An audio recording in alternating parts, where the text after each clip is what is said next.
घेतली आहे आणि आमदार म्हणून किंवा खासदार म्हणून आपण जे काही कुटुंबाची जिम्मेदारी आम्हाला तुम्ही गावकऱ्यांनी ठरवून तुम्ही सांगा, आम्ही ती स्वीकारू. सगळ्यात महत्वाचं साहेब, मास्टर माइंड हे जे आहेत ना, हे फक्त हे वाल्मिक कराडे साहेब.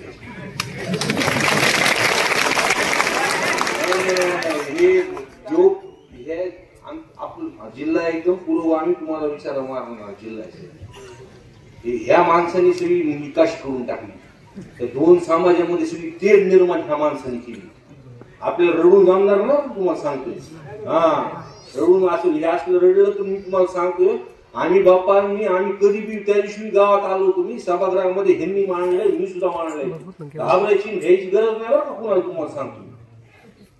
आणि भविष्यामध्ये सुद्धा आम्ही ताकदीने तिथे साथ देणार, जोपर्यंत ह्यांना न्याय देणार नाही. एक लोकप्रतिनिधी म्हणून आम्ही गप्प बसणार नाही. आता उद्या आम्ही सगळ्या सर्वच पक्षाची आम्ही बैठक साहेब आम्ही बोलवतोय बीडला. आणि जोपर्यंत दोन त्याच्यामध्ये मूळ आहेत, ते खंडणीच्या विषयामध्ये ते वाल्मिक कराडाचं नाव टाकलं सर, जेव्हा ते 6 तारखेला टाकलं पाहिजे. आणि दुसरं ते त्याच्यात ते एक अटक झाली नाही.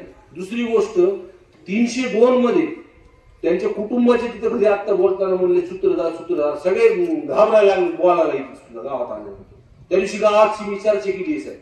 मेन सूत्रधार हे दोन समाजाचा तिळक हे वादच मिटून जातोय. भांडणं लावायचं कामच हे माणूस सगळा जिल्हा नाही महाराष्ट्राचं लक्ष लागलं सर. एवढीच विनंती आणि आपण बोलायचं.